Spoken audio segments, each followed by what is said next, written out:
Yo, what is going on YouTube and LinkedIn and Twitch and the Twitter universe? How are you all doing today? Welcome to our daily check-in. Well, this is our twice a month, or one of the streams that we do every single month for our Summer of CCNA program, where everybody is welcome to join. If you're not sure who I am, because this is streamed to the NetworkChuck YouTube, my name is Zach, and I work for the NetworkChuck Academy. I'm here to host today. If you're looking for Chuck, he should be joining us in a little bit. And if you're looking for the daily check-in for today, you're in the right place. You made it here, and we are ready to go. We do get these streams started about 10 minutes early, so we do a daily check-in every single day for the Summer of CCNA program. If you're not sure what the Summer of CCNA program is, go and check it out. We are learning a lot about Cisco networking right now. We just got started with the labs a couple weeks ago. So students are diving into the labs really heavy, getting involved there, which is really exciting. And if you're interested in becoming a part of that, definitely come and check us out. If you have questions, I'm more than happy to answer any questions y'all have as well.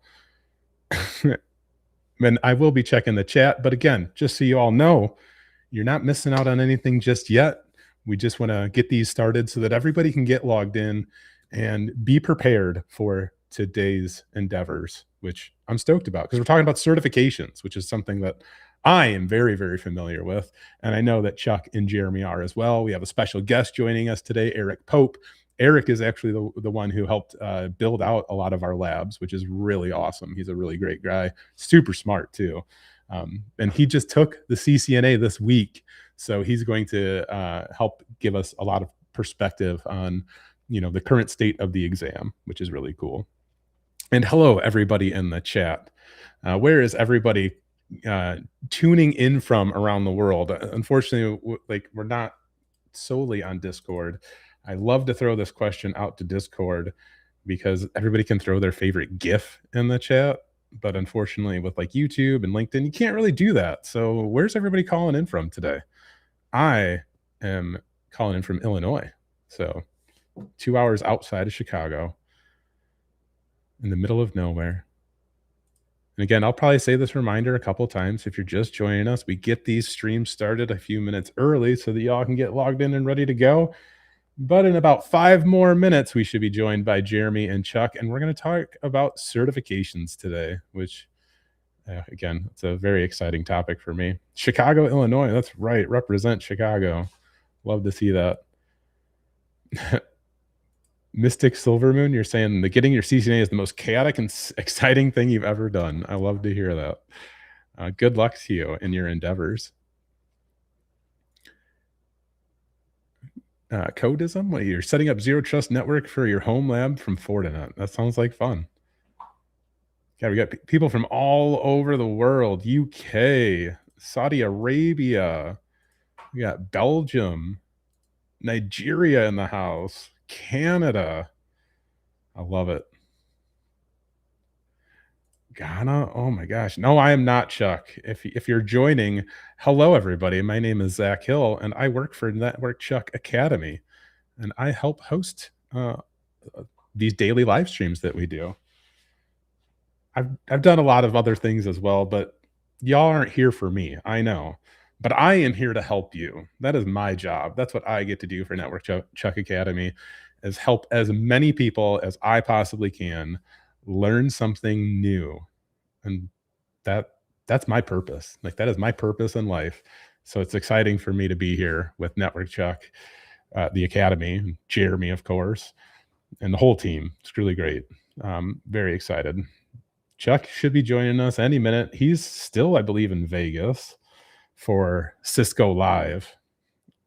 Is there anybody in the chat who attended Cisco Live? Wow, you all are still letting me know where you're calling in from. Y'all are all over the place. I love it. You like the purpose of mine? I like the purpose of me too. I'm all about helping people, especially as it relates to IT. So it just blends really well together, that My purpose is helping people, and my passion is information technology.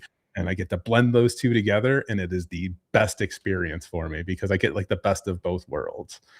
Here's Jeremy. I'll pull up Jeremy. How you doing today, sir?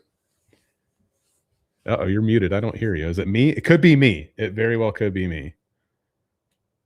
I'm going to double check. No.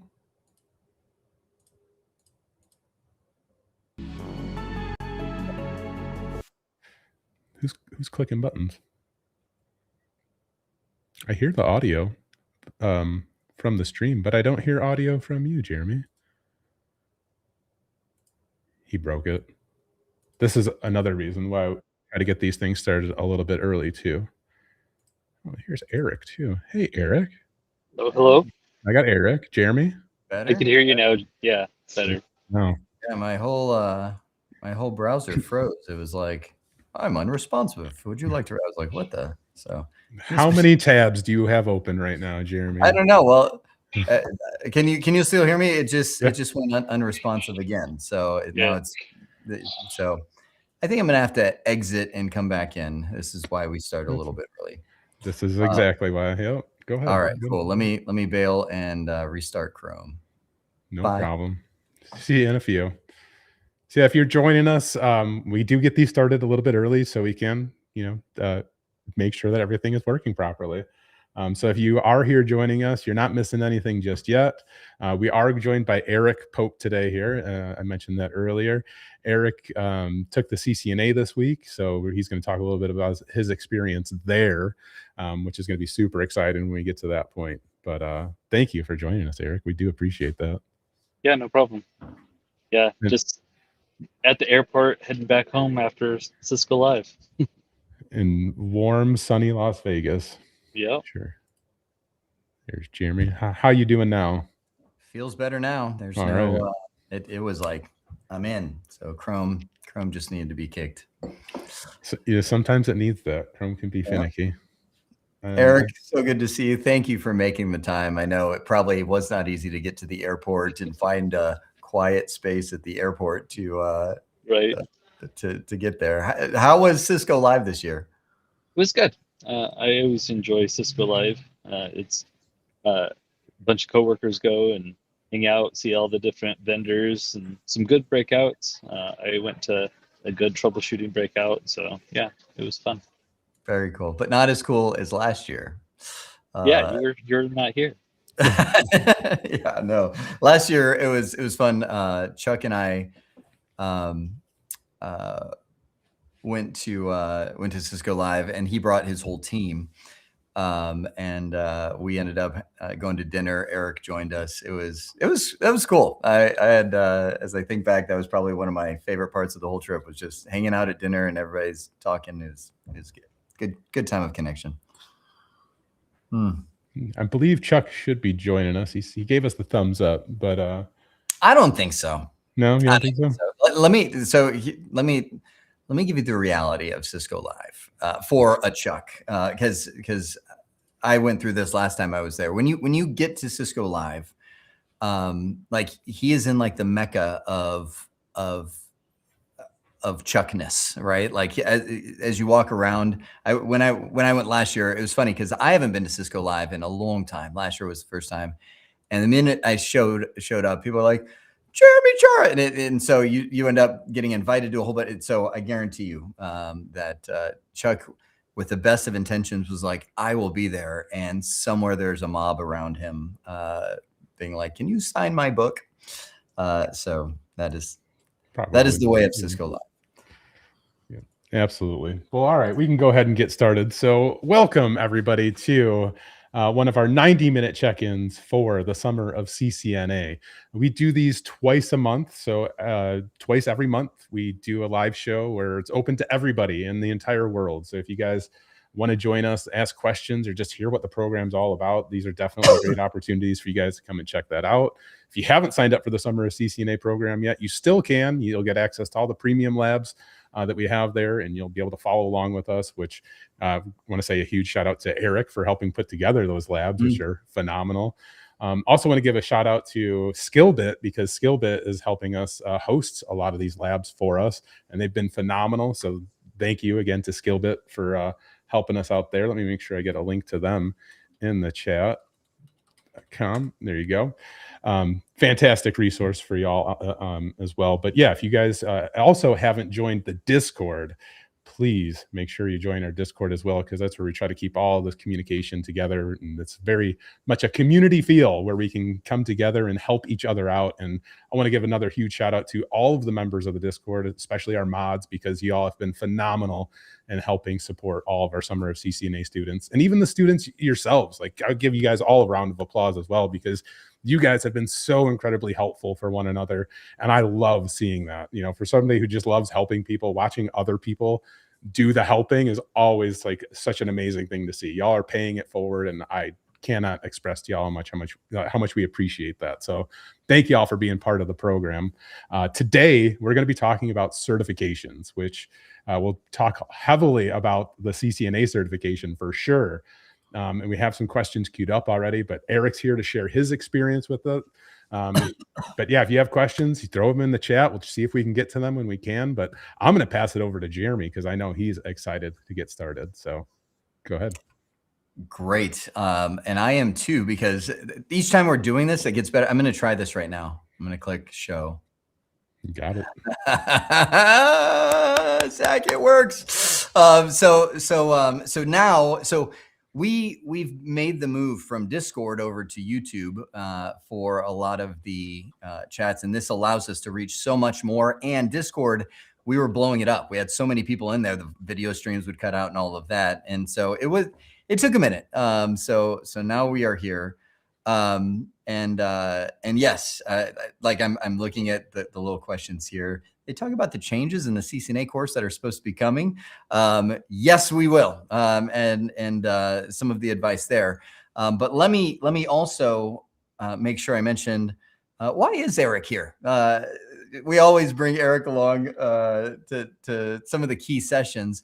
But we were talking earlier this week. Eric is at Cisco Live, and for your entrance fee, they will tell you you get a free certification exam. And Eric said, I'm just going to go get recertified in CCNA. So he did that. Yes, true. Monday? Yeah, Monday. Cool. So I was like, well, there it is. We've got some fresh test experience with the current version of the CCNA. And yes, I'm not even going to go into the blah, blah, blah, non-disclosure, blah. You guys know that, right? And Eric's not going to be like, so when you see this, the answer is B. But he is going to give you a sense of what that is all about. I want to start off by saying we are literally going to show you exactly what is on the CCNA exam. And I'm going to do that right now. And you can find out exactly what is on the CCNA exam too, by just going to Google and typing in CCNA exam objectives. And the first, it was the first link. Now it changed. It was right there. The first link on there should go to, if we get past all of the, I'm guessing these are all the sponsored ones, blah, blah, blah, blah. Where'd it go? Google has become a non-Google lately. I think what's happening is their AI is like eating up their sponsored results. So hang on, when I hit this, it was right there. Try exam topics. Let's try that. Exam topics. It's funny. Literally right before this, I was like, let's do this. But when I exited my my browser, I lost all of my links that were right there. So exam topics. Actually, Eric, do you have it on yours? Can you pull it up? I don't know why it's, I think Cisco is like, or Cisco, Google is like, he's live streaming right now. Let's hose him. So there we go. Let me just go from here. I'll just pick this guy because I know I can navigate from here. So this is right on Cisco's website. We've got view CCNA exam topics. Click on that, and that, yes, will take you right here. There we go. I landed at the right spot. So it says so this is news. The last date to test for the current version is February 2nd, 2027.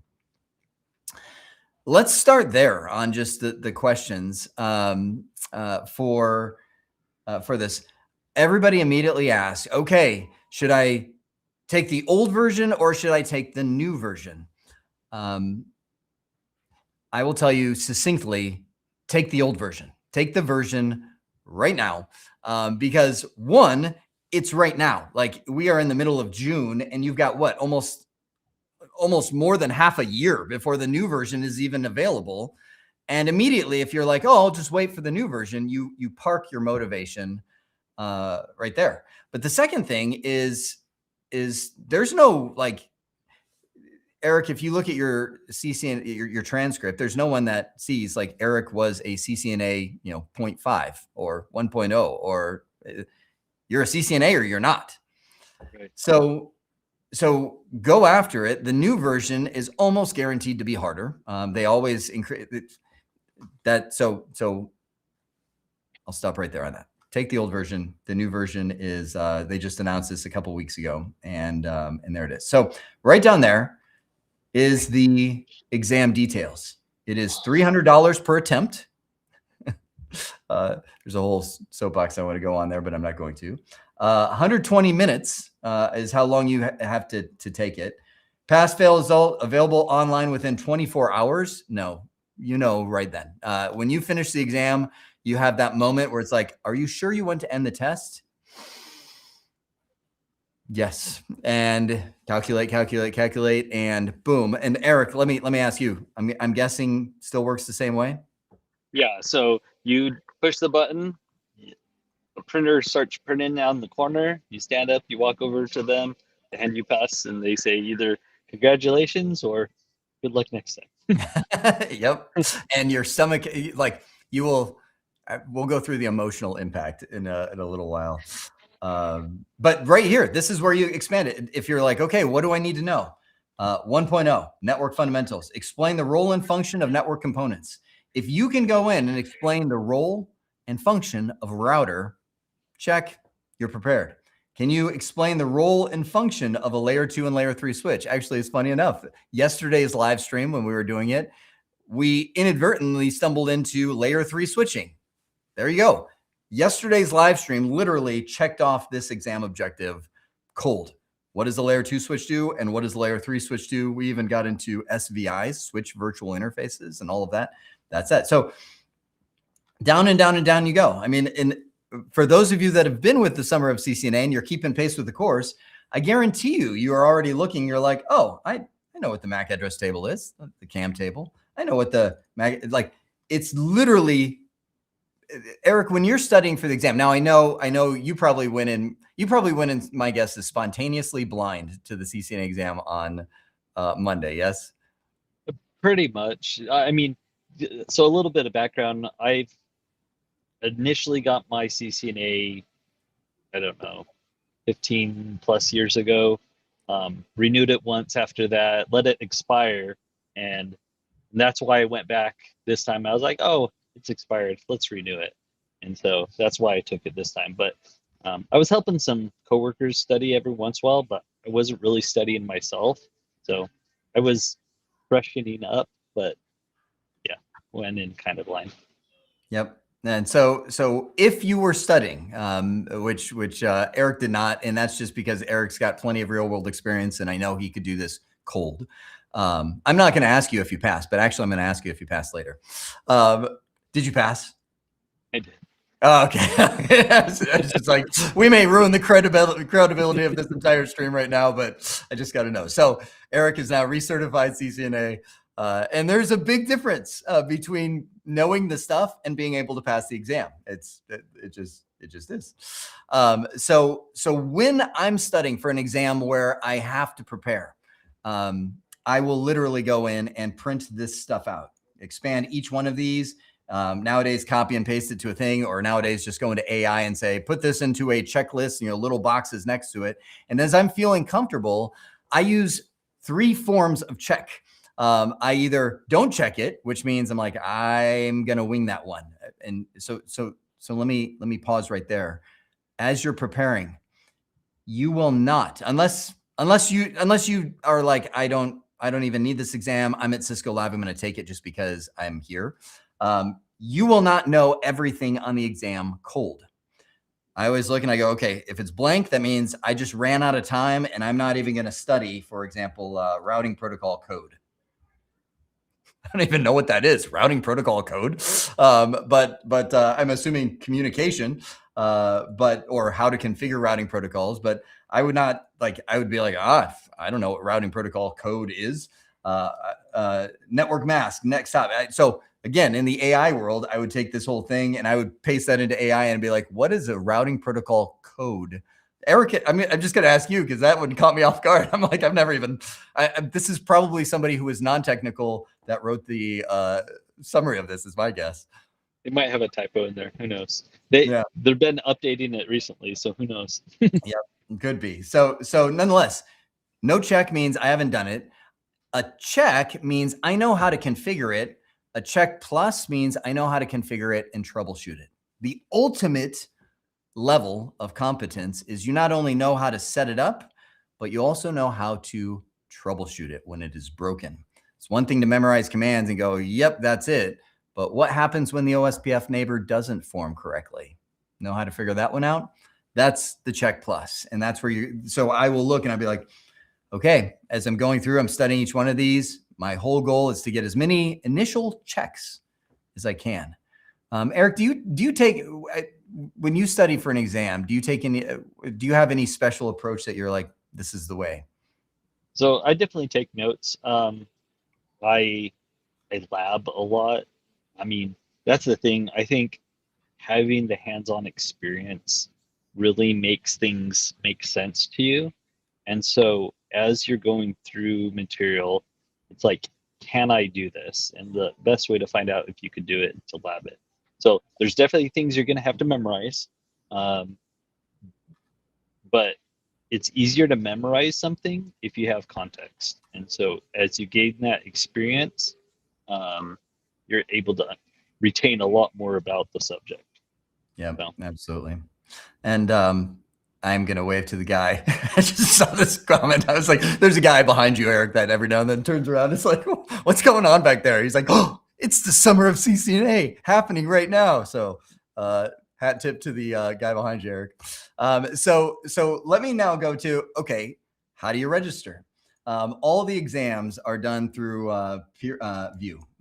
Can I mention one other thing about the exam topics? You did mention about the different levels and everything else, but really take note of the different verbiage that they use, whether it's describe, interpret, troubleshoot, configure.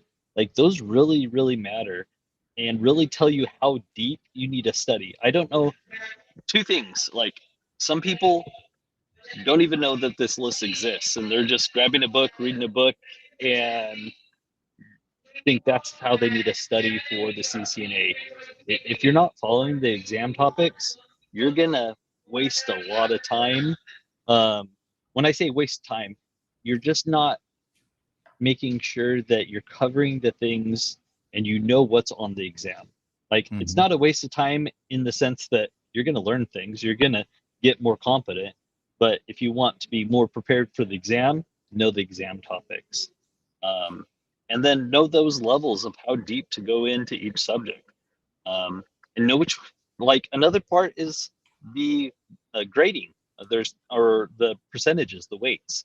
There's a 10%, 15%, different percentages. That's how much is on the exam for these topics. And so if, like you said, if you're studying and you want to manage your time better, you're like, I know this spot really well, and it's a large portion of this. Okay, I could spend it on this other piece. Oh, this is a small section, and I don't know it very well. Well, how much effort do I want to put into that? So, like, it'll help you gauge which areas to study to get the most bang for your buck. Yeah, absolutely. And that also goes back, and I'm so glad you mentioned that. It goes back to the check plus, approach. If I'm down here in IP services and I'm really struggling with configure and verify a DHCP client and relay, I'm going to look and go, okay, that's only 10% of the exam, and that's divided between 10 different topics. So there's like a 1% chance that one's really going to nail me. So, choosing wisely is there. So Thank you for calling that out. And we will come back to this in just a moment. I know some people just do this for fun, but no, this is not pre-recorded. Suicidal Teddy. Yes, you got your call out, but I just saw it there. And where is Chuck? Someone else asked. Chuck is probably on a plane. He was at Cisco Live with Eric. Did you actually run into Chuck and hang out with him for a bit? I didn't hang out with him too much. We shook hands, hugged, said hi, and I bumped into him. I saw his he had a little like panel that he was leading. I went to that. It was good. Yep. It's busy. It is. There are thousands of people there. It is nuts. So now let's actually go straight on this this question right here. What is View? View is the testing provider that what is wrong with Google? Google is like, they're like, I'm out of here. AI has taken our job here as Google. Let me just try this. View, Pearson. It's Pearson. Yeah, Pearson View. There we go. Let's just get to the, there we go. This is View. So I'm going to click on so this is the testing provider. Cisco does not administer the exam. View does, and Pearson View does the exam for just about every major industry in the world. If you take a look, these are all tests that you can take through Pearson View. If I go find Cisco, right there is Cisco Systems, click on that guy, and they are going to take you to an SSO login. Oh, and there's Jeremy's email address. Hang on. Let me log in on a different monitor real quick. And can you make your text larger too, please? I will. Thank you, Zach. Verify. And back over here. So I sometimes, to my detriment, do not pre-rehearse anything. And so if you see like, oh, look, there's Jeremy's home address. Oh, look, so I'm just going to say that right now, please. One thing you'll never find is pictures of my wife or my kids or anything like that, because my poor wife was scarred. We've had many people show up at our door and be like, "Hey, I just happened to," and I'm so she was like, "That's it." And this is, decades ago, but at the same time, please be kind. So this is the dashboard where you log in, and this is where you can go in and schedule your exam. And in pass or fail, this will be where your testing history is put. I'm going to put, let me just click on exams. There you go. If you want to know how many exams has Jeremy taken, a few. So if you want to go back and say, when was Jeremy's first test? When did he first get CCNA certified? There it was. Hey, I'm almost at my 26th year anniversary of being CCNA certified. But this is where you'll go and you'll be able to see text bigger. What's that? Oh, text bigger. Thank you. How's that? Perfect. Good. Thank you. Zach, you can stay with us because I guarantee you I'm going to make. I'm like going in between all types of screens and stuff. So. A thousand things. So you can. So when you take this now I'm going to show you. I'll be completely honest. When you see the 2000, this is Jeremy at 22 years old, 23 years old, taking this exam.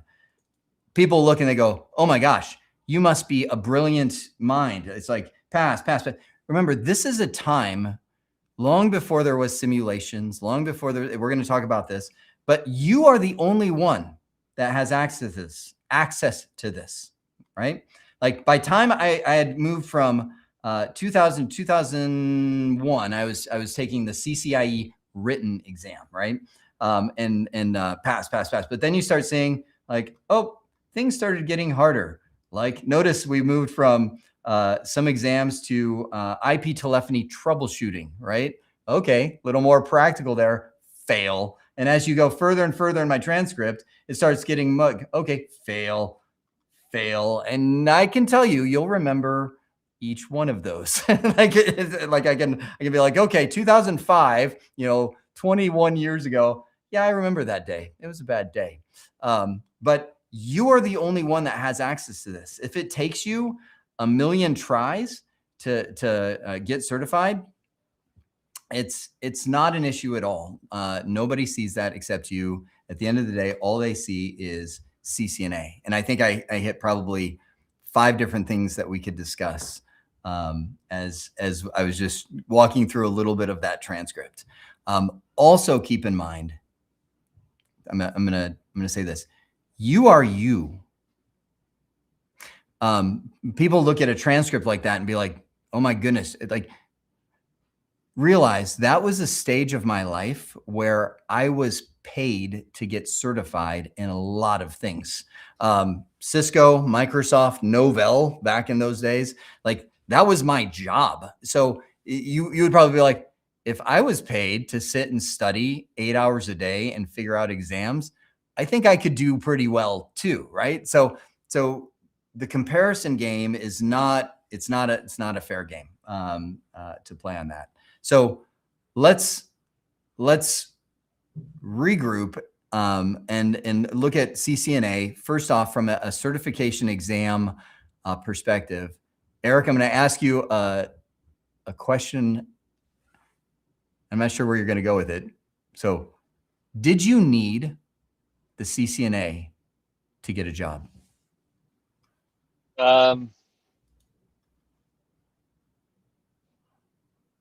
It depends on which job. So I was military, and so I did 7 years Army, and I got out of the Army. I moved back to Arizona, and first networking job I had, I didn't have my CCNA at the time. I never took the exam, but I got the job. But I wanted to prove it to myself, so I took it. Now, there's plenty of other jobs where it is required. So I moved to the Phoenix Valley, and I hired on as a network engineer for Wells Fargo. Definitely needed the CCNA for that job. So they actually required it. That was like, you need. Yeah, that was. Mm-hmm. Yeah, that was one of the job requirements. They wouldn't have even interviewed me if I didn't have it. Mm-hmm. So it just depends. Yep. There's plenty of people that hire you that will look at your experience, and that's enough. There's other employers that want credentials. Good. So let's talk about your recent CCNA exam experience. Your very recent, as of Monday, CCNA exam experience.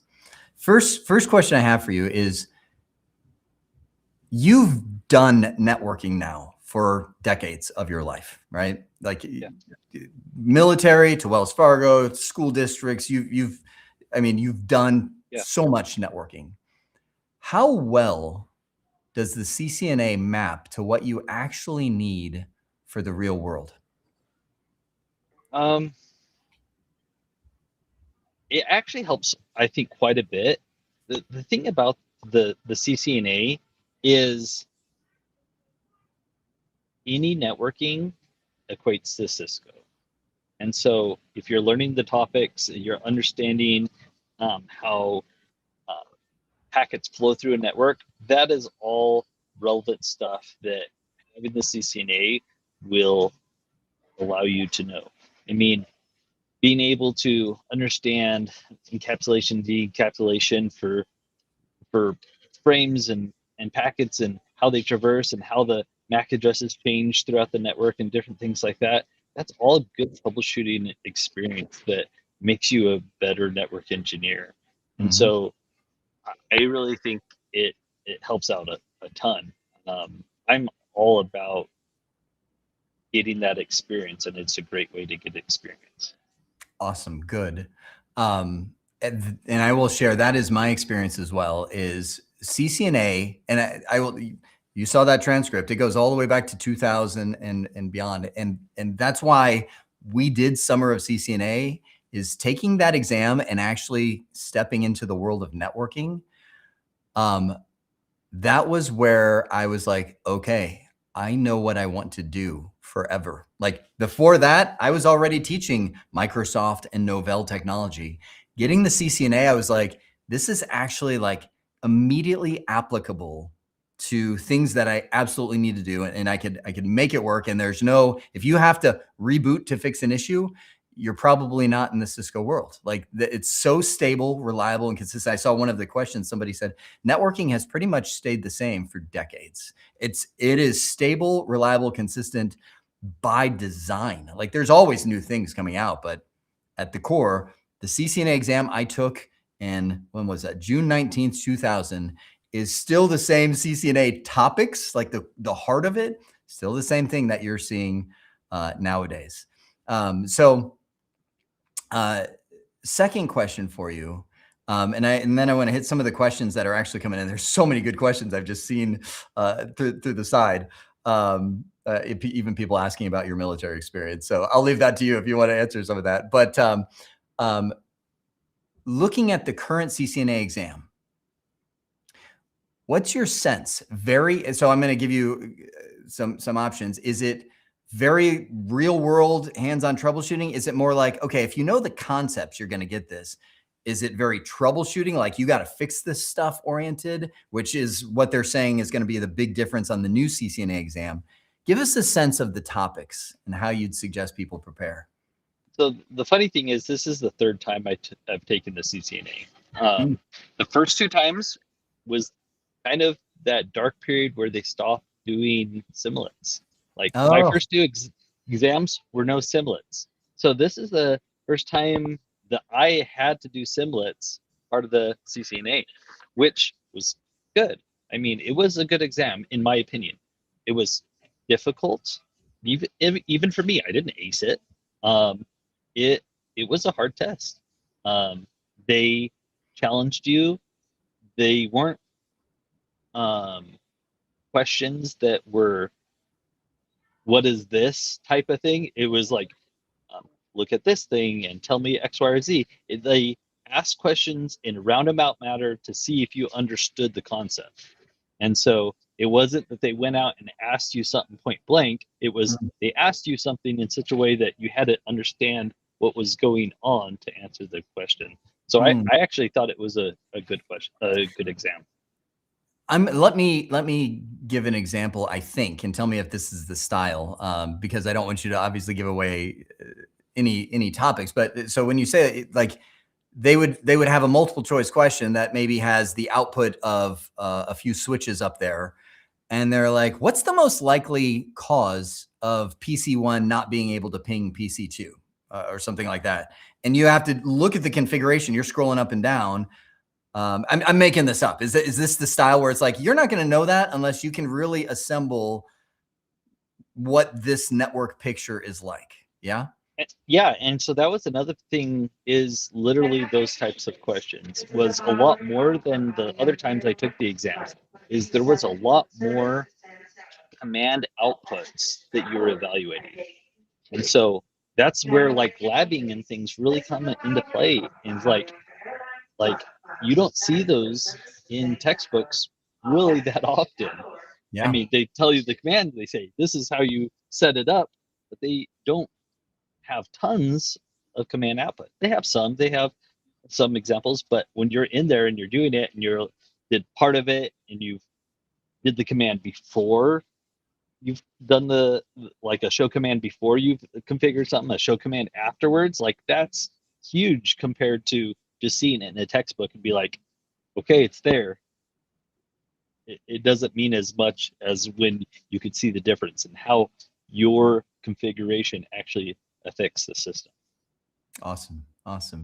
Well, let's take a minute. This is a live stream, so I want to take a minute and just hit some of the questions that are over here. I haven't read them, so I'm just gonna click on some of the most recent ones. So I think you can get a certified ethical hacker without a CCNA, but I've always recommended to get a CCNA before CEH to help with network understanding.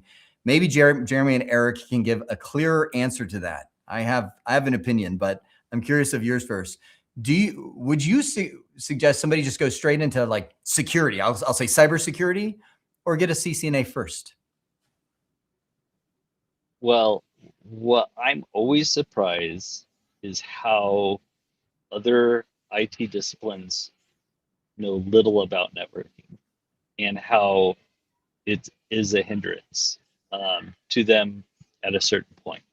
And so I remember when I was working for the hospital up in Cholo, Arizona, and I actually took an 8-week course. Well, I taught the rest of my team for 8 weeks, teaching them Cisco topics, like understanding more than what a default gateway is. Because they say, oh, I put in my IP, it's subnet mask, default gateway. That's about the most that most sysadmins know about the network, because they entered that into a server. And so explaining how that works, how it gets routed, where it goes from there, like helps out a ton.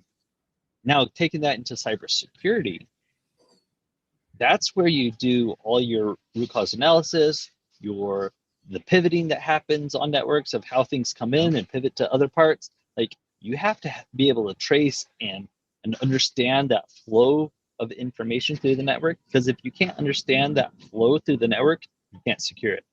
And so if you don't understand those paths, you're blind. And so you need to know networking. Yep. And I'm wholeheartedly in agreement with you. It's like, you said it so non-offensively, and I love it. You're like, I have seen so many IT disciplines. I wish I could say it as succinctly as you. So many IT disciplines that could benefit from knowing networking because it leaves a gap in there. You said it so well. So yes, and I will tell you, and right in line with this, certified CEH, ethical hacker, via the MSP that actually Eric came from. We're still running. We just got our SOC 2 compliance. We went through an audit, and we were working with a whole bunch of people that were cybersecurity experts. And it was clear as they were asking a lot of the questions that they were like, well, do you have this? And I'm like, well, yeah, we do. Let me explain it. And they're kind of like, yes or no. And I'm like, yes. So like, you could see really quick that they didn't really understand what exactly a VLAN was, in the case that we're talking about right there. So yes, that would be huge. And thank you, Zach, for pinning some of these questions, so many of them. I'm gonna ask on this, and I can tell you. So I am almost 50. like as I say that, I'm like, that's a thing. And the question here is, I'm about to turn 50. This question, I'm transitioning career. So incredibly difficult to get a start when all your experience is in retail management. I will lean into that and say, yes. First off, it is incredibly difficult to move from management into, for instance, a career like CCNA. What I would suggest is to lean in to your differences, meaning CCNA is like, sometimes people are like, if I get a CCNA, I must become a network engineer. And that there are so many different paths. Like, if you've got a strong retail management background, retail management, you're often working with a lot of people that are like, you need to do it this way, this way, this way. Like, moving into project management aligns right with that, or a network engineer management role, or even just a NOC management role.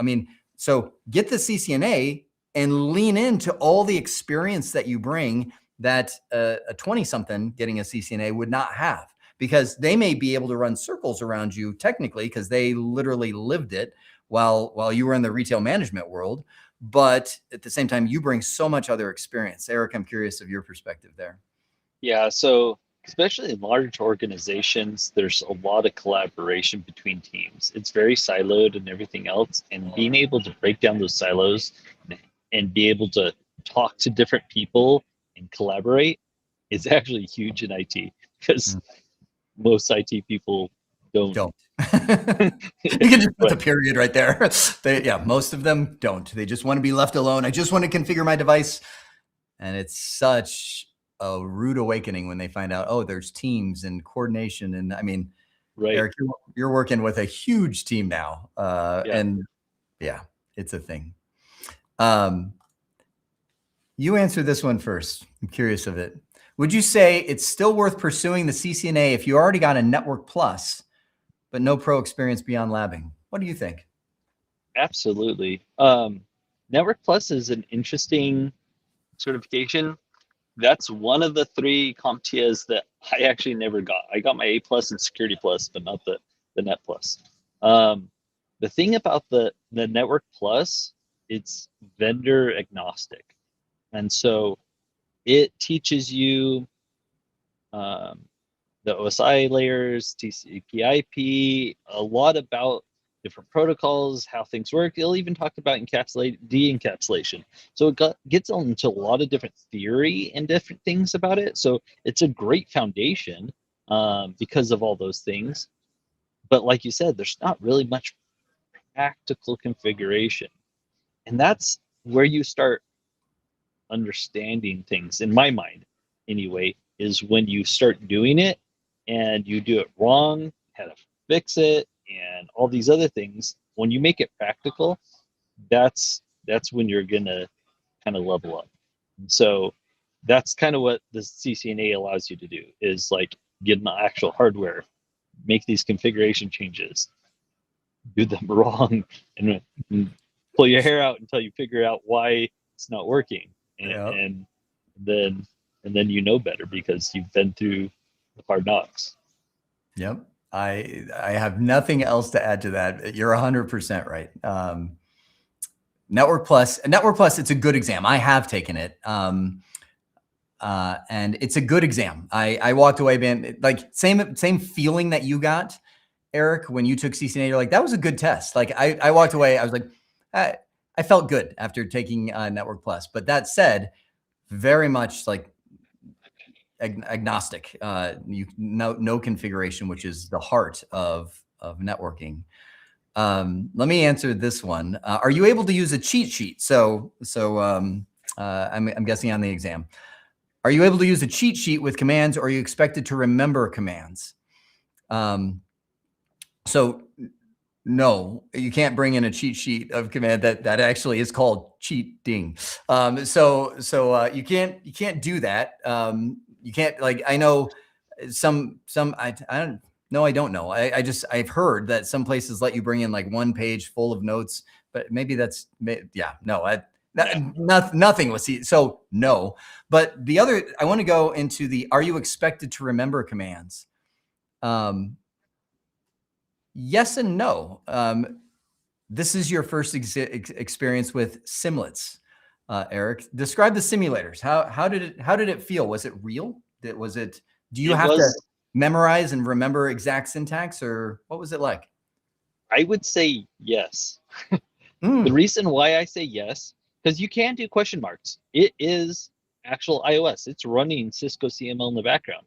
The problem is you do a question mark, there's 30 different options, and you're like, oh, what? Which one was it? And then you do that partial command and do another question mark and be like, what was that next piece that I need to do? So you can do those things, but really I had 5 simulets, which is on the high end of things. Usually it's 3 or 4, and they want you to be done in, I don't know, 5 to 7 minutes per simlet.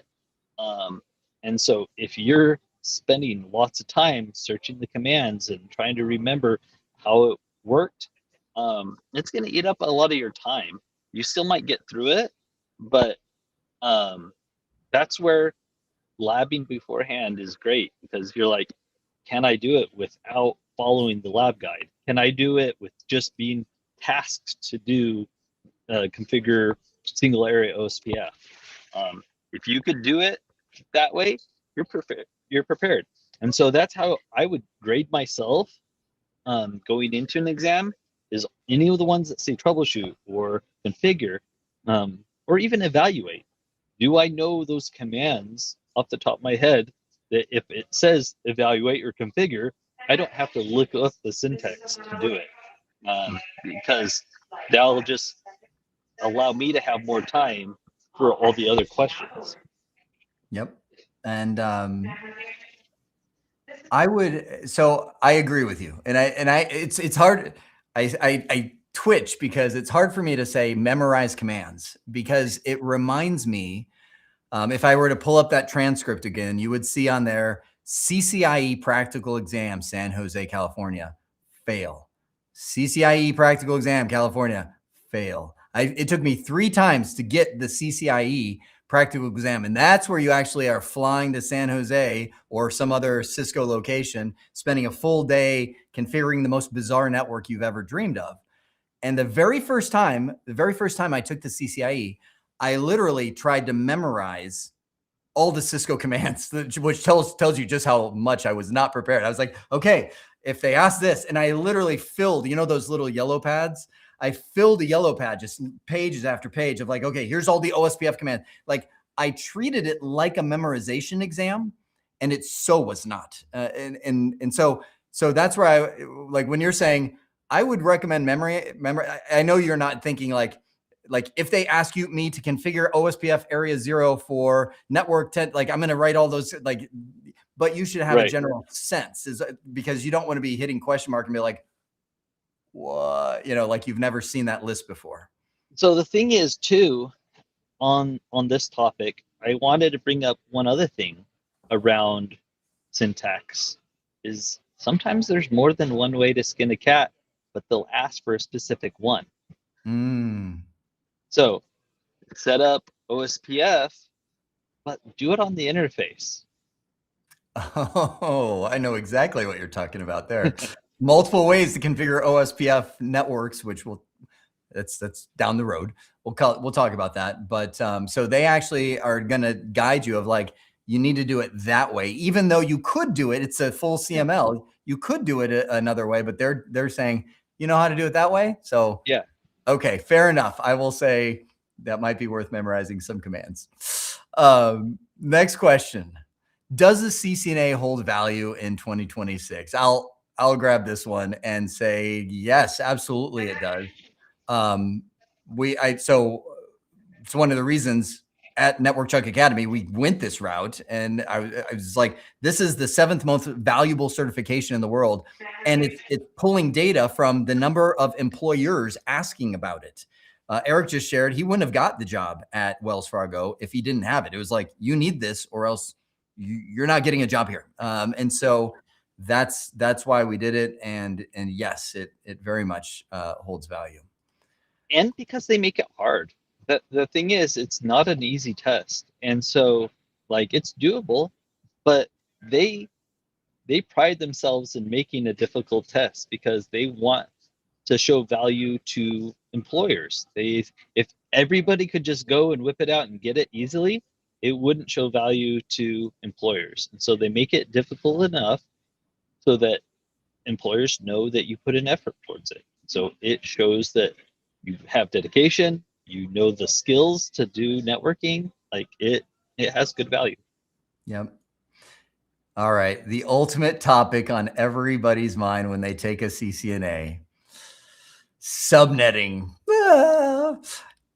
Did you run into obviously we're not going to tell what the questions say, but would you have passed if you did not know how to subnet? Let me put it that way. I would say no. Like you need to know subnetting. Like, so this was kind of a surprise to me and because of because like I was saying earlier, they ask questions in a roundabout way to see if you know these exam topics. So the thing is like subnetting is there. And so you expect to be like, oh, break this down, this, that, another. I technically had one, maybe 2 questions like that in particular, where it's like first usable IP, last usable IP, or something like that, where you actually had to do subnetting. The other thing, though, is longest prefix match. Wow. And so there was. So you're looking at routing tables, trying to figure out why is it going that way or going that way. So you have this IP. Does it fit in one of these? That's subnetting. Yep. That's a form of subnetting. Does it fit within this range? Which range does it fit in? And so longest prefix match is a type of subnetting, and you have to understand how it fits in. Yep. And that is the big part, is when you learn subnetting, which you will. Again, we're talking about topics that are up and coming. You will learn subnetting and you will know how to do it, and you will feel good. You'll show your friends. You'll be like, look, I can fill this thing. Like, okay, they asked me this. What are the range? Da, da, da, da. That's one piece of it, but there's actually very few. It's always been this way. Very few exam questions that's like, okay, take that subnet and break it into, or take that network and break it into 50 subnets or something like that, right? That's the skill, but it's more so integrated into everything. Like, why can't that PC ping the other side?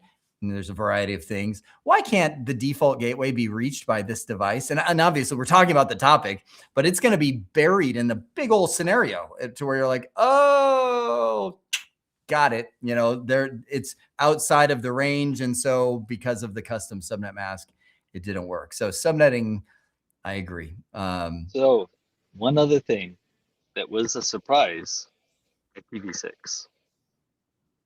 More questions than you realize. Subnetting. Really? Subnetting IPv6. Yep. I was surprised. That is a surprise. Even for me, I was thinking IPv6 has always been there, but it's always been an honorable mention. Like, recognize that. Oh, right. that You might have one or two questions that even have anything to do with it. I was surprised. I had quite a few of the problems I had, whether it's variable subnet mask or other things, that was IPv6. This is good. And this is why having Eric here is so relevant. I mean, we haven't got there. We won't get there until the very end of the CCNA material, but that's something that we can definitely enforce quite a bit. Okay. Very, very practical question. Still this way? Can you skip questions and come back to them later, Eric? I don't think so, but I don't remember. When I took it, like the way I take tests is like, they're gone once I hit next, because like I either got it right or not. I'm not going to worry about it. So I will confirm that. And Eric was in the zone.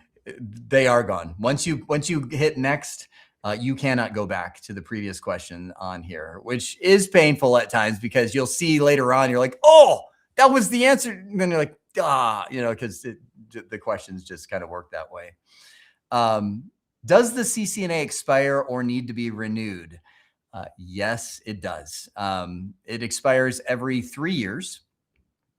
And let's be real, life happens. Like if I were to show you again that list of exams that I've taken, all of them have expired at this point. Life happens, and that's why certification is awesome. Actually, I saw somebody type in, I wasn't going to bring it up, but now I will. And you won't know who it is because it's buried somewhere in the thing.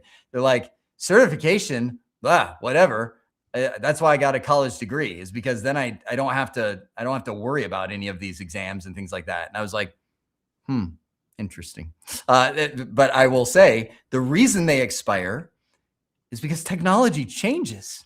Like if you're in an IT field and you're expecting that the knowledge you got back when you got your college degree is going to carry you through for the rest of your life, I'm guessing, Eric, you've learned a few things as you've moved between careers. Yeah. The funny thing is about expiring certs, though, is an expired cert still holds weight. Mm-hmm. It does. So there's been plenty of times where somebody's got their CCNA, CCNP, or something like that, but they let it lapse. I know they took that exam. I could see the expired cert, and so it actually still holds weight. So. Mm-hmm. Eric, I know we're totally focused on cert, and that's the whole topic of this live stream. Actually, let me just, time flies so fast. We are about halfway through. Let me just make sure if people are just joining, because this live stream, every other Thursday, we do like everybody that has jumped on. This is for Summer of CCNA. We're focused on the cert CCNA exam. Zach, you've popped in. I'm assuming you have some, or you're just here. Zach's just here. Okay, cool. So we are talking all about the CCNA certification exam right now. Chuck, where is Chuck? I know I've seen that question a lot. Chuck is at Cisco Live. He's actually, I think, on a plane. Eric is actually sitting at the airport at Cisco Live. And that's where I'm just like, Eric, I'm so glad you joined us. So Chuck will be back. I'm hoping he gets back and is able to join, but chances are slim. So And just a reminder, this is all for the summer of CCNA program. So if y'all haven't looked into that yet, I put a QR code on the screen for you guys. It's not too late to sign up. You can sign up for the premium. You get access to all the labs and everything that we offer there. And you do have time to catch up still. I mean, we're about a month into it. So you do have to catch up actually, but it's okay because this isn't a race. Learning is absolutely not a race in any way whatsoever. But right now you still have time to catch up if y'all'd like to. Oh, I don't know what happened there. I disappeared for a second. That was strange. You disappeared. I was like, oh, Zach's gone. And then all of a sudden everybody froze. I'm like, I'm gone. so nonetheless, yes. And for those that are wondering, Summer of Free CCNA, Summer of Free CCNA, there's a thing there, but we offer a free option. Like you can go through the whole CCNA course that we have for free. The paid version we are literally meeting with people every single day. And Zach is right there with us. It's not a lie. Chuck and I are there every single day meeting with people to walk you through this. Yeah, so I just to comment on that, because like what you all are seeing right now, for those of you who have not joined the Summer of CCNA program, like Jeremy was saying, every single day at 5 o'clock Eastern time, we get together with our students and check in with them and make sure everything is going okay. We try to answer any questions that they have. And it's just there to provide like a general kind of accountability for you so that we can help you along the way throughout this journey. We're there to support you. And that's what I think makes this program so different from any other learning experience that you're going to have out there. We are here every single day to support you. So. Yeah, Zach joined us from some other training providers right before we started the Summer of CCNA. He like literally we're like, "Hi, Zach, welcome!" Boom, and it like all hit all at once. He's like, "Bah!" But he even said when he joined, he's like, "Nobody's ever done anything like this. Like instructors don't meet with students every day for months." And I'm like, "We are." And so nonetheless, you're getting a taste of what people are getting every single day at the Summer of CCNA. So. All that said, blah, blah, blah, back to you, Eric, because this question I think this is when I'm like, let's just take a moment and step back from CCNA, because let's talk about what CCNA is preparing you for. What does a day in the life of Eric Pope look like?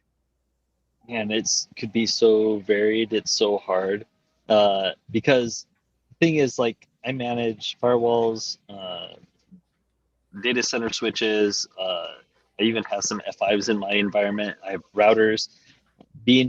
So I work for a power utility, and so like there's old serial stuff that I deal with, and so it's a broad thing. A lot of security, a lot of zero trust, so a lot of firewall rules, a lot of changes, a lot of change management and documentation.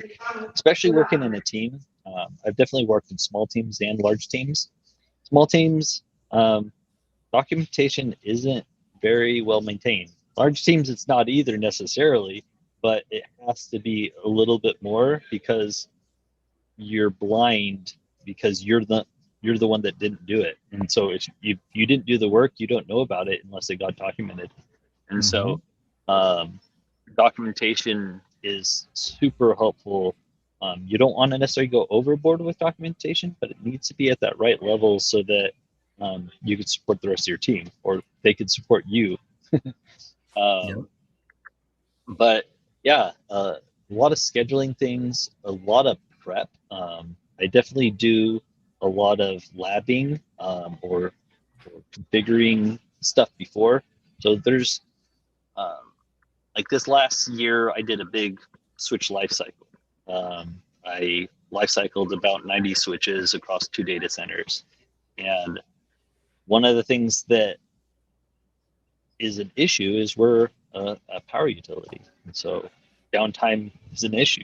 And so I have to do it in such a way that as a little downtime as possible. So pre-stage all the equipment, get it configured, make sure that I have cutover plans, make sure I understand that. A lot of communication, letting people know that I'm doing this work and this is when I'm doing it. This is the possible impacts of what I'm doing. And then because I do all that prep work, because I go through the due diligence, the outage windows could be a lot shorter, a lot faster, less impactful for others. And so that's a lot of what I do as a network engineer is related to things like that.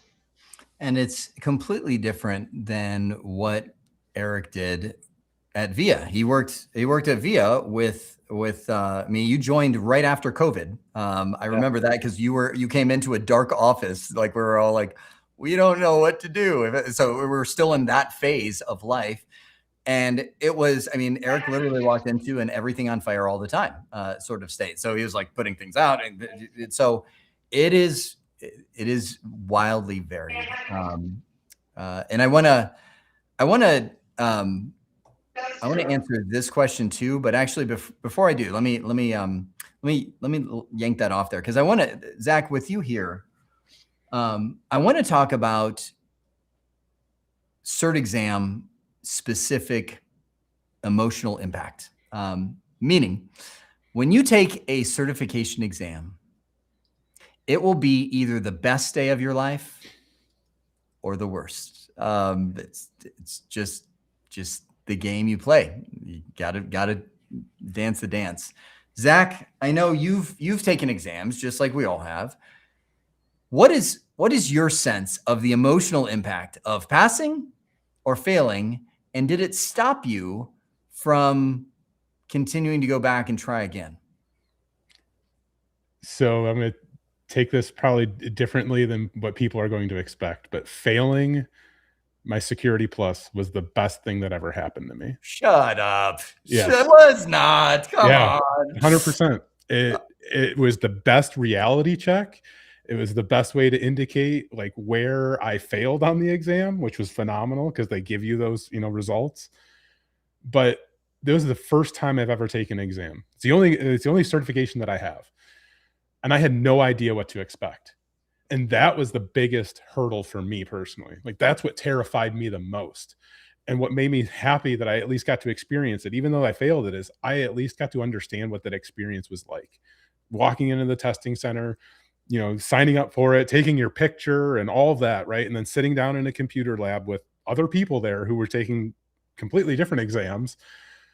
It was different. And I'm glad I got to experience that because my nerves were just, oh my gosh, they were killing me beforehand because I was just so nervous to walk into the building.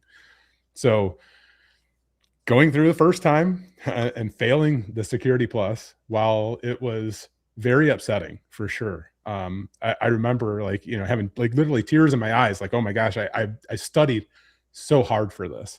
I put so much time and effort into this and I failed. And it was the best thing that happened to me because again, I was able to understand and walk away from that experience of I have a lot to learn and that's okay. Like I know I'm capable of doing this. I know if I put my mind to it, I can accomplish this. But I think like just that the weight of failing and like being like, okay, I failed it, but I'm gonna do it again. Like that whole like mindset, I think is what I want everybody to try to have, no matter what, when you walk into an exam, right? Like you might fail, you might pass it, and that's great, but if you do fail it, every failure, I wouldn't even say it was a failure. And at the time I specifically said like, this is not a failure. This is a learning experience. And that's what I think everybody needs to take away from any type of quote unquote failure that you might have. Is this, you're not failing. You're learning from this. And that's what all of IT is, because we are going to fail. We are going to loop a switch back into itself at some point. We are going to take an entire network down. But what did we learn from that? Right? Like, how are we walking away from that experience?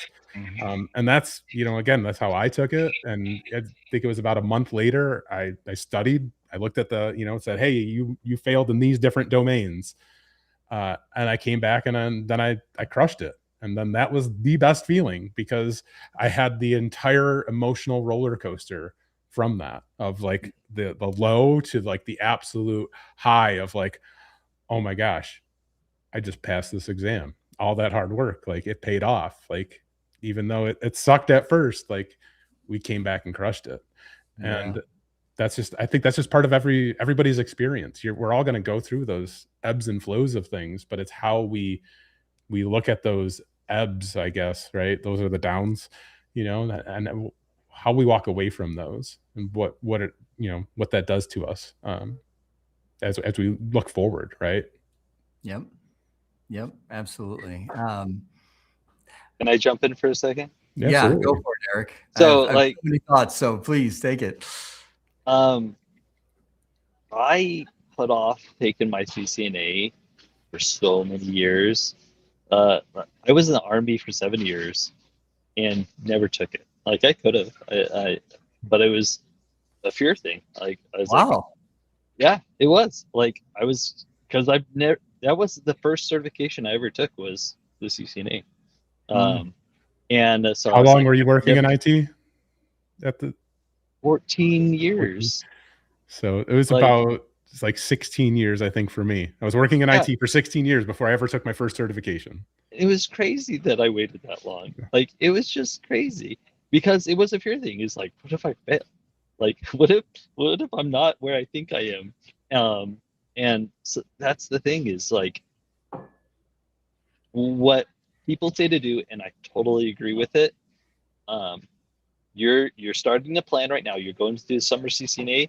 Have you scheduled your exam already? Just do it. Schedule it. Pay for it.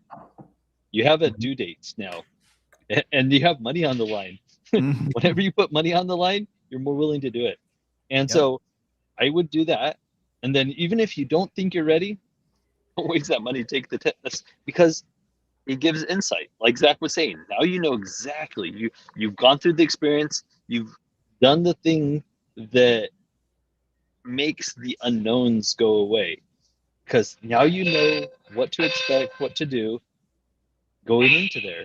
And so like, just do it. Like, set that due date, take the exam, and get it over with, because people wait too long. Is there anybody here in the chat right now that is afraid of scheduling it, afraid of taking it, afraid to going into the testing center? Like, let us know in the chat. I want to see how many people are out there who have these fears or doubts or whatnot, right? Because I think you're all going to be surprised that we all face that. Like, we all have those types of fears and doubts and worries. Yep. And I know it's so much to say on this, but like, different personalities handle this differently. Totally. Like, there's personalities where it's like, I have to be perfect. We have to do this well. And like a lot of times identity is even wrapped up in that. So to even look at an exam and be like, what if I fail? It can even cut to the core of like, because then I, as a person, am a failure, right? It's almost like it can impact you. I'm gonna shorten all of my thoughts, because I could talk for so long on this thing, because I've taken hundreds of exams over the years. So I've become numb to a lot of that pain, even though it still hurts. But I've also worked with students, thousands of them over the years, that will go and take an exam and they fail, and they're like, this isn't for me. I failed. I'm never going back. And they completely are like, this is not it. And it's funny. I'm watching the comments still flooding through of just, yes, this is me. I'm afraid of failure. And I'll share my mini story, because I could tell hundreds of them. But I'll just tell my mini story. I'm one of those personalities that doesn't, like, something short-circuited me. I'm broken. And my wife loves this about me, and she hates this about me. She's like, you are fearless. You will walk into a wall and be like, oh, what? Like, it's just that I lack that emotion. But that's also why in my younger days, I'm jumping out of planes. I'm taking motorcycles into walls. I mean, I could tell stories, right? Like, stupid stories, but I will take exams. And when I miss it, and so I'll give you that's my personality type. When I miss it, I'm like, ugh! Like, it's more of like, anger. Like I'm just like, oh, because it's not so much that I failed, because it doesn't impact me at all. I'm just like, that was so dumb. And then I'm like, I know that, like, and it's just like, I just get angry. And at that point, I'm just like, I have to do that again. Like, that's the feeling that I get when I fail. I'm just like, now I have to come back here. I have to do it again. And I'll tell you what not to do, because I've done this. So here's the worst day of my life, certification testing wise. I went to take an exam. And I went through, and you get, at the end, you get a score report, and you'll see a little bar, and like, here's how, like, I missed it by like 10 points. It's like on a scale of 1,000. And I'm like, "Ugh!" and I called the testing provider right there. I'm like, hook me up. Do you have another testing slot? They're like, yeah, we have another testing slot. I'm like, do it again. It was like, thank you, sir. Can I have another? And I go in there and I take it. And now the gap is 50 points. I miss it by, and I'm like, "Ugh!" And I call them back. I'm like, hit me again. I'm like, I can do this. I know what I did wrong. And the gap kept getting bigger and bigger and bigger. So 3 exams failed. I didn't show you that part of my transcript. 3 exams failed one day. I came home. I was so mad. But like, and of course my counseling wife, which actually I'm not, I will go there. Jeremy, why do you do that to yourself? So different personalities, different reactions. But I'm curious, after taking those exams, Zach, Eric, did it open something up to where you're like, I don't feel fear failure anymore? Or is it still there of like, I don't, like, if I was like, all right, Eric, why don't you go CCNP? Zach, why don't you go certified ethical hacker? Are you like, did something change, or do you still experience that?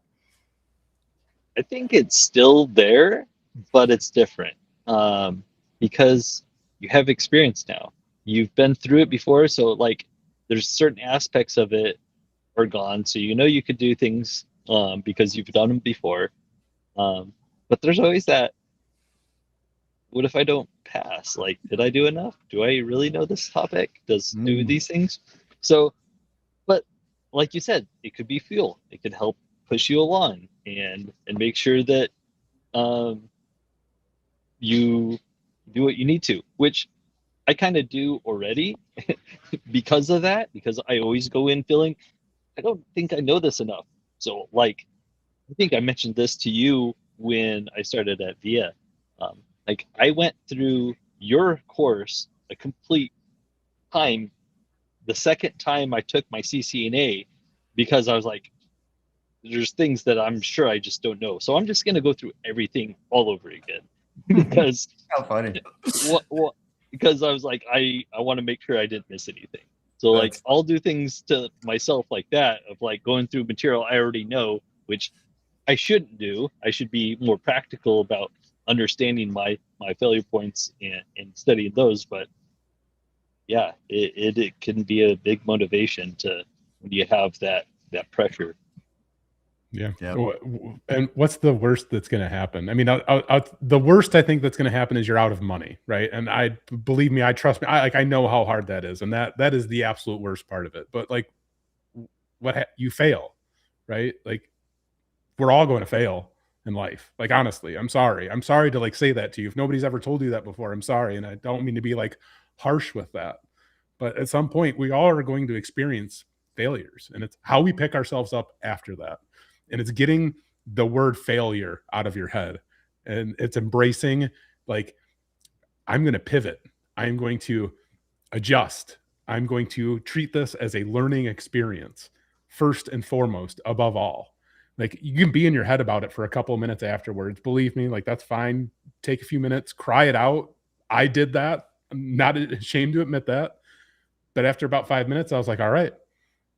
My whole like mental like outlook on this changed, because I was like, I can do this. Like, this sucked, but I can absolutely do it. And I know that you guys can as well. Yep. So, and I will also add, it looks like and I know this nowadays. Remember, I was testing back in 2000 before they had all these policies. Nowadays, if you take an exam and you fail it, they put a mandatory 5-day waiting period on retaking the exam. It's not because they don't want you to test again. It's because that's how people build brain dumps, is they start going through and trying to dump a whole bunch of questions and things like that. So nowadays, not only is it a bad idea if you fail to take it the same day, you can't. So keep that in mind. Cool. What else? I know we jumped into the what else? Eric, you just took it. Which actually, it's funny now that you've told that story. This is your first time winging it. Congratulations! Yeah. You just walked in, winged a CCNA, and were successful. But that was probably a big. Did you going in this time? Were you like, I don't care, or was it still like I should take Jeremy's CCNA course all over again? No, there's always that wonder if you are going to pass though, like. Because like I didn't ace it. It was still a tough test. I didn't, and so it's just like I was pretty confident when I was done that I did pass, but I was just like, there's definitely questions in there I didn't know. So there's always that little bit of pressure going through things. One thing I wanted to bring up that I don't think has been mentioned about certification is it's been about 6+ years since I took my other test, and that's why it was expired. Back then, you had to take either the CCNA again or the next higher level cert. Well, they have continuing education credits now, and so you could do renewals that way, or you could just skip ahead to the CCNP, which I considered.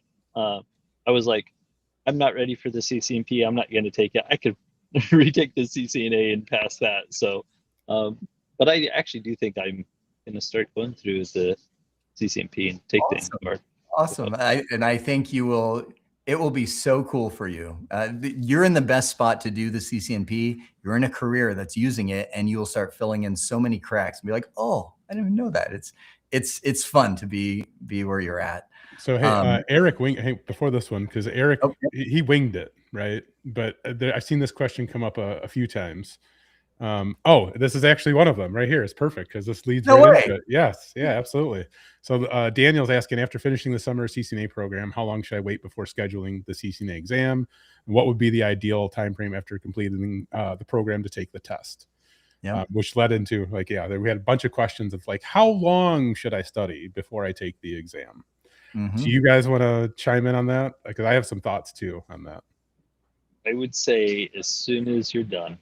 So like I said, is like I would schedule it out when you plan on being done with whatever you plan on being done with, but setting that goal and then just taking it right away. I wouldn't take any extra time unless that time was actually doing other studying, but that's part of your plan.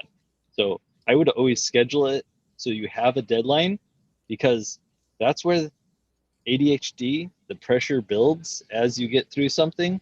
So I'm more likely to ramp up as I'm getting closer and closer to that date, and doing more and more studying. And so that's why that deadline is so great for me. So I would wait. Yeah, I definitely wouldn't wait to schedule the exam either. But part of this, I think a lot of people are like, is it going to take me 3 months? Like 3 months, is that enough time to study for the CCNA? 6 months, is that enough time to study for the CCNA? And Eric's saying, he would schedule it right away, but everybody is different, right? And this is what where it's hard to answer these types of questions, because all of us learn so differently from one another. We're all driven by things that are completely different from one another as well. So what I hope you all take away from part of this, because you're going to hear and see many people in the chat say, I studied for the CCNA in 6 weeks and I went and passed it. And see somebody else who said, I took the CCNA 5 times. It took me 5 times to pass the CCNA, right? Everybody is different. Everybody is going to go through a different experience throughout this. Please, for the love of everything, do not compare yourself to other people. This is your journey and your journey alone. And it could take you a year, and that's okay. It could take you 3 months. That's okay too, right? But don't look at other people's successes as you have to meet that and measure up to that, because you absolutely don't. At the end of the day, you get your CCNA, you've got your CCNA. It doesn't matter how long it took you. you have it. And that's what's most important going forward then. This is an entire journey. As you're going through the information technology career field, it is a journey and it takes time, and you don't have to race and rush. And I would strongly suggest that you don't race or rush. Just embrace the journey as much as you can. Yeah, I would say definitely schedule your time out, especially if you've never done networking before. I mean, 3 months is bare minimum of time, that or much more. And so give yourself time. It takes time to learn these topics and do things along the way, whether it's practice exams, labbing. Labbing gives such great feedback because you're like, how long did it take me? Did I need to review my notes? Could I just read what was asked of me and not look up syntax or other information? If you could gauge yourself as you go along, you'll know how prepared you are for different things. And so do that on a regular basis. Like there was this guy at work that was prepping for his CCNA. And I kept on telling him, once a week, there's different exam simulators out there. Take it every Friday. I mean, yes, you'll probably run out of their questions, everything, but it helps you gauge where you are to a certain degree. And so just try to gauge where you are, because then you're able to gauge how ready you are. And so he would be kind of scared of it. So I kept on encouraging him to do it. 2 weeks. That's the answer. That's how long to prepare for the CCNA. So if you need a knife in a wall, the summer of CCNA runs through the end of August. Schedule it 2 weeks after that. Because that's what we did. We put the whole schedule together. Study, practice, 78 labs that Eric built. By the way, Eric Robert Clough is QAing every single one of those labs, and he's loving it. He's like, oh, the guy that we know. 2 weeks after so that gives you time to fill in, like, okay, I need to go back to this, go back to that, and then just go at it and do it. I don't know why this made me chuckle. Guys, don't take the CC. It's a big scam. There you go. So strongly disagree with that. Not because of this program, right? Not because that's what we're here to talk about. Like, truly, honestly, like, I want people to know, like, the CCNA is one of the most marketable certifications that exists in the world of IT. And what I mean by that is a certification that every single employer will see and recognize and respect. There aren't many other certifications that have that same exact power. I guarantee you that. So that's one way to look at it. Sorry. Yep. I'm gonna throw this one out there. I chuckle when people say things like that. So I'm gonna give you a little insider track, and actually, Zach, you just saw this morning. This is wide open to you. Real question is, do Jeremy and Chuck plan on taking the new one on day one? Well, first off, on one of the previous live streams, Chuck, this is when we were together, and Chuck is emotional. He's like, if 1,000 people get their CCNA in summer of CCNA, I'm going to get my CCNP. And I'm like, brother, I don't know if you're going to do that, but nonetheless, he committed to that. What we're doing, are we taking the new CCNA on day one? We actually just laid out the plan through 2027, like midway through. Chuck and I will be re-recording the CCNA for the new, at that point, it'll be what? Actually, it'll probably be summer of CCNA again, next summer. So during that window, we will be creating a new CCNA.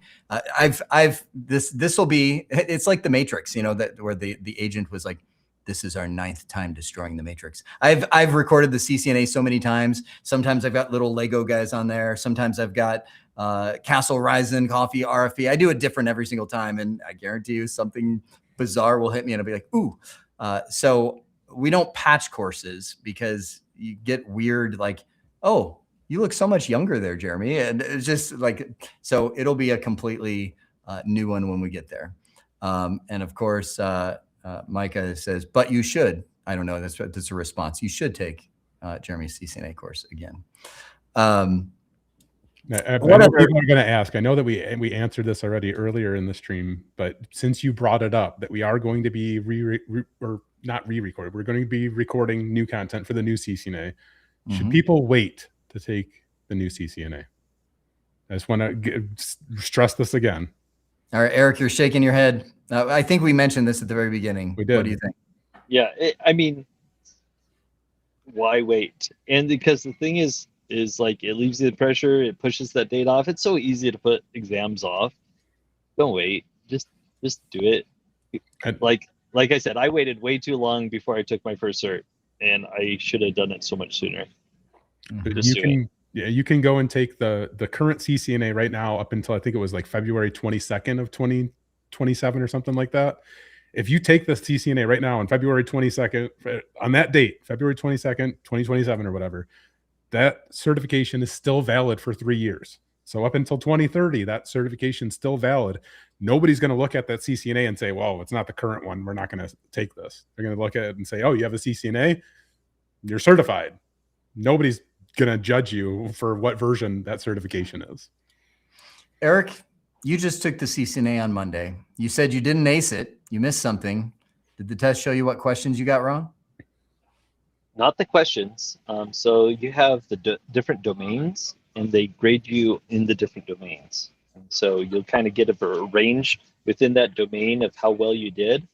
And so at least you get a general idea of where you can start working. I'm looking through all the questions. So many good questions to study. Let me throw this one out there, and I'm curious, Eric, if you have any perspective on this. Do you recommend any books too for the studies? I'll throw out there that some of it, and I think I've even seen him mentioned. We had him on the last 2 weeks ago. We invited Jeremy Stretch, who everybody thinks is me, but he's not me. He's the guy who runs Jeremy's IT lab. Also, the guy Stretch. No, that's the Netbox guy. Yeah, that's what I was going to say. Jeremy McDowell. Sorry, Jeremy, if you're go. watching. Yes, there's too many of us. They've cloned us. So Jeremy Stretch built a open source product called Netbox it's fantastic for network documentation. There's actually a course on that on the Summer of CCNA taught by Jeremy Chora about Jeremy Stretch, but Jeremy's IT lab guy, Jeremy McDowell, that's where I got the idea for recreating the CCNA for the 8th time. His publisher reached out to me and said, hey, Jeremy McDowell is writing a CCNA book. Can you tech edit it? And I was like, I'd love to. It's, flip. And so as I was doing that, I'm like, oh man, that's where the whole thing came from. I'm like, I got to record the CCNA. So if you want to know a book that literally aligns directly with the outline of Summer of CCNA, go get Jeremy. I almost said Stretch again. Jeremy McDowell's book. Jeremy's IT lab guy. He wrote a book on that. But Eric, did you use any book? It's been a while since you've done it. Any books that you would recommend? So back when I was actually studying, there was a book, and there probably is a refresh to it, but 31 Days Before Your CCNA. It actually was pretty good. It went over different things of like, hey, I've gone through all the material, but here's the last 31 days, and we'll re-go over all the different topics in a very concise manner. It's not as thick as some other books, and so I enjoyed that book. Good.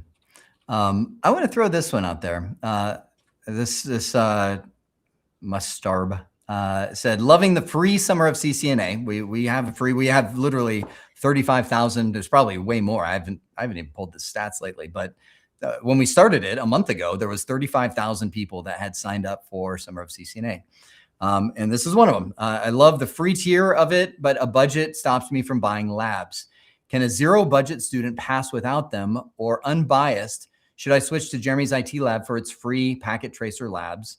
Anki, I don't know what that is. But first off, Summer of CCNA when I built that course, I built it around Packet Tracer Labs. So if you want to build your own labs in Packet Tracer, anybody can build their own Packet Tracer labs. You could go to Jeremy's IT lab and get his labs. He's got a lot of labs recreated. As you're following the course, and that's where I would ask you, Mustarb, if you're following the course, I hope you're building. I've said it so many times in the course. I'm like, do this, build the Packet Tracer labs. You can do that. We just, for the paid tier, we actually built Cisco modeling labs. Eric, that's how it works. I just sucked in all of Eric's right there. We built, actually Eric built them all, built all the Summer of CCNA Cisco modeling labs that is on real gear. And that's where, so yeah, even the free folks have the ability to do that. But why switch when you can do both? Absolutely. So last question, because we're almost out of time. Eric, do you feel like somebody, you just took it Monday, do you feel like somebody who's never done a lab can pass the CCNA exam without ever having hands-on? I don't think so. Yeah, you've got that's like we were talking about Network Plus versus CCNA. Network Plus, no configuration, no anything, very much theory and whatnot. That's the difference between the CCNA and the Network Plus, is it's practical. And you learn a lot by doing. And so you have to get into that command line and start doing it. And not just configuring, like I was saying, is a lot that was in the exam was evaluating command outputs, different show commands and different things like that. And so you have to know how those change and what affects those and different things like that. So even in different labs, Packet Tracer or whatnot, even if there is a lab guide, play around. Don't just follow it. There's definitely time and place to just follow a lab, and that's your very first time being exposed to it. Mm-hmm. Anytime past that, play around, break it on purpose, do the show commands before and after, see how they change, and other things like that. Just like, that's what's great about a lab environment, is you can play with it, you can break it, you can do whatever you want. Because before Packet Tracer, before CML, like, I had a production network. I couldn't just go in and play. We didn't have a lab and extra hardware, and so it was a lot harder to do those things, to gain that experience. Like, take advantage of these tools and play with them. Absolutely. Good. Well, Eric, you're at the airport. We've heard the little boom in the background so many times, and I'm reminded, I'm like, thank you, man. Thank you for making this part of your day, for sharing your experience with us at Cisco Live with the taking the certification exam. You've got that most recent experience, and I know I appreciate it in a huge way, but I know thousands of people that are listening to this right now also are like, dude, appreciate it. Thank you. Thumbs up. Zach, why don't you wind us down? All right. Thank you again, Eric, of course. Thank you, Jeremy, for being here, sharing your knowledge with everybody. We couldn't do it without you guys, of course. If you've enjoyed this stream, again, you guys can sign up for the Summer of CCNA. If you sign up for premium, you get access to daily check-ins just like this. They're only about, well, they're supposed to be a half hour, but Jeremy doesn't know how to stop himself. So they're about 45 minutes or so every day, but they're a lot of fun. I mean, if you like connecting with, the community, connecting with other students who are going through the same experience as you, that's a great way to start building your social network, which is phenomenal for you these days. And I cannot recommend that enough. But you are also able to join us on Discord. We have, we're going to have a lot of fun classes and things coming up this year and next year. So definitely join us, be part of the community.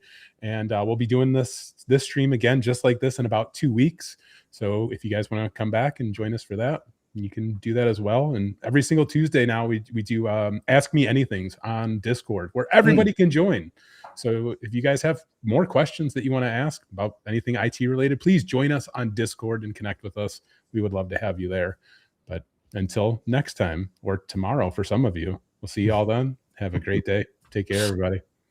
Take care. See you guys. Bye.